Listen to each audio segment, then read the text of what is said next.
Welcome to our channel CV job portal. Friends, మనకి ఆంధ్రప్రదేశ్లో ASHA worker post భర్తీకి సంబంధించి అఫీషియల్గా నోటిఫికేషన్ అయితే రిలీజ్ అవ్వడం జరిగింది. ఎటువంటి ఎగ్జామినేషన్ ఫీజు లేకుండా మెరిట్ బేసిస్ కింద సెలక్షన్ చేసి మీకు జాబ్స్ ఇస్తారు. ఈ యొక్క వేకెన్సీకి ఎటువంటి రాత పరీక్ష అయితే ఉండదు. మీ సొంత గ్రామంలోనే ఈ జాబ్స్ అనేది చేసుకోవచ్చు. సో ఈ రిక్రూట్మెంట్కి సంబంధించిన complete details and application process ఈ వీడియోలో మీకు క్లియర్గా ఎక్స్ప్లెయిన్ చేస్తాను. ఎవరైతే ఈ వీడియో చూస్తున్నటువంటి వారు ఉన్నారో వీడియోని లైక్ చేసి ఛానల్ని సపోర్ట్ చేయండి. మీరు ఇచ్చేటటువంటి చిన్న లైక్ మాకు చాలా ఎంకరేజ్మెంట్గా మోటివేట్గా ఉంటుంది. కాబట్టి లైక్ చేసి మీ ఫ్రెండ్స్కి షేర్ చేయండి. సో ఎవరైతే మన ఛానల్ని ఫస్ట్ టైం విజిట్ చేస్తున్నారో వాళ్ళు వీడియో కింద ఉన్న సబ్స్క్రైబ్ బటన్పై క్లిక్ చేసి దాని పక్కనే ఉన్నటువంటి బెల్ ఐకాన్ ట్యాప్ చేసినట్లయితే లేటెస్ట్ అప్డేట్స్ అన్నీ కూడా మీకు నోటిఫికేషన్ రూపంలో వస్తాయి.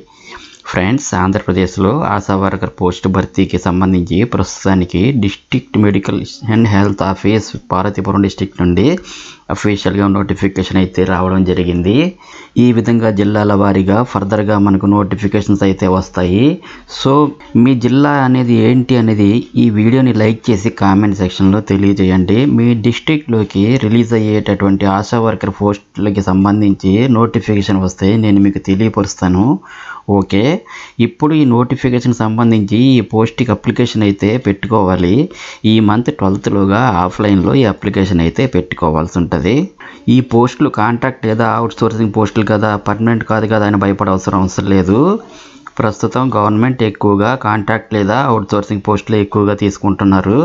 జనరల్గా ఈ పోస్టులు ప్రతి సంవత్సరం రెన్యువల్ అవుతూనే ఉంటాయి.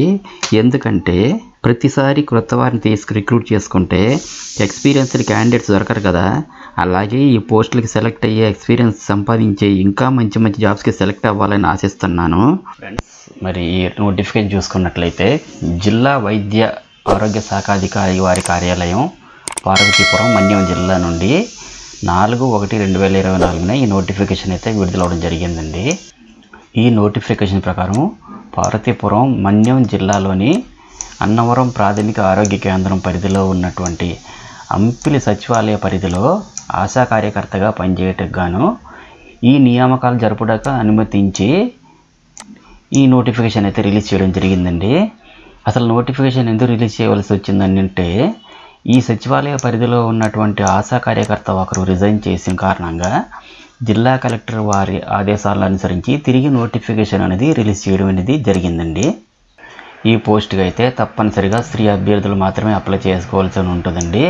అది కూడా ఈ సచివాలయ గ్రామీణ పరిధి ప్రాంతంలో నివసించేటటువంటి ఫిమేల్ క్యాండిడేట్స్ మాత్రమే అప్లై చేసుకోవాలి.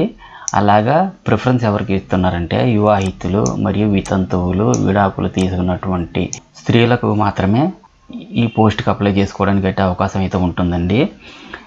ఏజ్ లిమిట్ వచ్చేసరికి అయితే 25 సంవత్సరాల నుండి 45 సంవత్సరాల లోపు ఉన్నవారు మాత్రమే అప్లై చేసుకోవాలండి. ఈ పోస్ట్కి అప్లై చేసుకోగలిగినటువంటి క్యాండిడేట్స్కి ఆరోగ్య సంక్షేమ, పారిశుధ్య, గర్భిణీ స్త్రీల ఆరోగ్యం వంటి సమస్యలపై అవగాహన ఉండాలి. చక్కగా ఇతరులకి వివరించేటటువంటి కమ్యూనికేషన్ స్కిల్స్ ఉండాలి, లీడర్షిప్ ఉండాలి, నాయకత్వ లక్షణాలు, అలాగే సమస్యల పరిష్కారానికి తగు చొరవ, సానుకూల దృక్పథం కలిగి ఉన్నటువంటి క్యాండిడేట్స్ అయితేనే ఈ పోస్ట్కి అప్లై చేసుకోవాలండి. క్వాలిఫికేషన్ పాయింట్ ఆఫ్ వ్యూలో అయితే మినిమం 10th క్లాస్ అయితే పాస్ అయ్యి ఉండాలండి.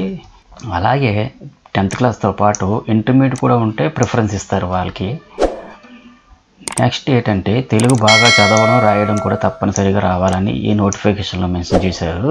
ఇవి కాక తన పనులను నిర్వహించడానికి సమయాన్ని వెతకడానికి ఆమె కుటుంబం మరియు సామాజిక మద్దతు కూడా ఉండాలి. అప్పుడే ఆవిడ ఈ వర్క్స్ అన్నీ కూడా నిర్వర్తించగలదని చెప్పి మెన్షన్ చేశారు.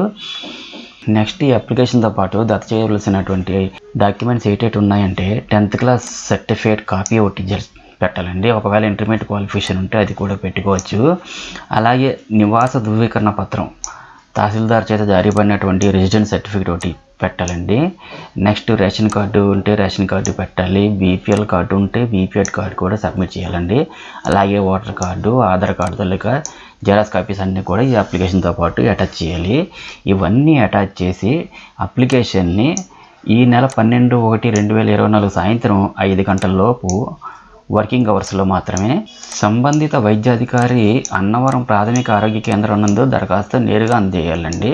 ఈ దరఖాస్తులు మీరు సబ్మిట్ చేయాల్సిన అడ్రస్ ఏంటంటే మెడికల్ ఆఫీసర్, అన్నవరం ప్రాథమిక ఆరోగ్య కేంద్రం, పార్వతీపురం మన్యం జిల్లాలో అయితే సబ్మిట్ చేయాల్సి ఉంటుందండి. నెక్స్ట్ ఫ్రెండ్స్, ఇదే అప్లికేషన్ అండి.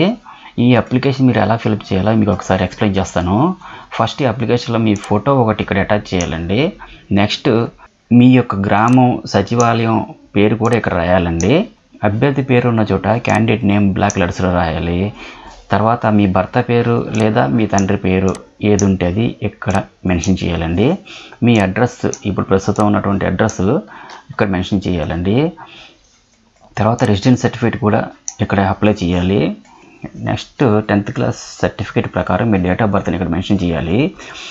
కులం ఎస్సీ, ఎస్టీనా, బీసీనా, ఓబీసీనా అన్నది కూడా ఇక్కడ మెన్షన్ చేయాలి. ఒకవేళ రిజర్వేషన్ ఉంటే అప్లికేషన్ జెరాక్స్ కూడా అటాచ్ చేయాల్సి ఉంటుందండి. తర్వాత ఎడ్యుకేషన్ క్వాలిఫికేషన్, 10వ తరగతి పాస్ అయినటువంటి వివరాలన్నీ కూడా ఇక్కడ మీరు ఎప్పుడు చదివారు ఏంటనేటువంటిది మెన్షన్ చేయాల్సి ఉంటుంది. ఫస్ట్ ఏంటంటే ఈ 10th క్లాస్ చదివిన సంవత్సరం ఇక్కడ మెన్షన్ చేయాలి. స్కూల్ నేము ఇక్కడ మెన్షన్ చేయాలండి. అలాగే ప్రైవేట్ స్కూల్ అయినా కూడా మెన్షన్ చేయాల్సి ఉంటుంది. మీరు పాస్ అయినటువంటి first class, second class, third class అన్నది ఇక్కడ మెన్షన్ చేయాల్సి ఉంటుంది. మీకు 10th క్లాస్లో వచ్చిన మార్కులు ఇక్కడ మెన్షన్ చేయాల్సి ఉంటుంది. మార్క్స్ పర్సంటేజ్ కూడా ఇక్కడ మెన్షన్ చేయాల్సి ఉంటుందండి. అలాగే ఇంటర్మీడియట్ కూడాను, ఇంటర్మీడియట్ చదివిన సంవత్సరం, నెక్స్ట్ స్కూల్ నేము, నెక్స్ట్ క్లాస్, ఫస్ట్ క్లాసా, సెకండ్ క్లాసా, థర్డ్ క్లాస్ అన్నది, next total marks plus percentage ఇక్కడ మీరు మెన్షన్ చేయాల్సి ఉంటుందండి. ఇక్కడేమో మీ క్వాలిఫికేషన్ తాలూకా సర్టిఫికేట్ లేక జెరాక్స్ కాపీలు మరియు రెసిడెన్స్ సర్టిఫికేట్ని ఈ రెండు కూడా గెస్టెడ్ ఆఫీసర్ అటెస్టేషన్ చేయించి దీన్ని జత చేయాలని చెప్పి మెన్షన్ చేశారు. అలాగే క్యాండిడేట్స్ తెలుగు చదవగలిగే సామర్థ్యం ఉన్నారా లేదా, తెలుగు చదవడం రాయడం కూడా మీకు రావాలండి. నెక్స్ట్ మ్యారిటల్ స్టాటస్ అంటే వివాహిత అవునా కాదా, వితంతు అవునా కాదా, విడాకులు పొందినవారా లేక నిరాశ్రయుల, అవునైతే అవును, కాదంటే కాదని ఇక్కడ మెన్షన్ చేయాలండి. దేనికైతే మీరు అప్లికబుల్ అవుతుందో ఆ బ్లాక్ని మీరు టిక్ పెట్టి మిగతాది అవునా కాదా అన్నది ఇక్కడ మెన్షన్ చేయాల్సి వస్తుందండి. నెక్స్ట్ డిక్లరేషన్ ఫారం ఒకటి ఫిల్ చేయాల్సి ఉంటుందండి. డిక్లరేషన్ ఫారం ఫిల్ చేసి మీ ప్లేసు మరియు డేటు రెండు వేసి సంతకం చేసి ఈ అప్లికేషన్తో పాటు జెరాక్స్ కాపీస్ అన్నీ కూడాను మీరు సబ్మిట్ చేయాల్సి ఉంటుందండి.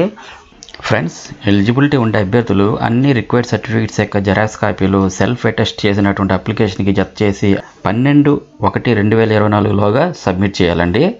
మీరు డౌన్లోడ్ చేసుకుని అప్లై చేసుకోవడానికి నోటిఫికేషన్ మరియు అప్లికేషన్ లింక్లన్నీ కూడా వీడియో కింద డిస్క్రిప్షన్ బాక్స్లో ఇచ్చాను. దీనికి సంబంధించి ఇంకా ఏమైనా డౌట్స్ ఏమైనా ఉంటే కింద కామెంట్ సెక్షన్లో కామెంట్ చేయండి.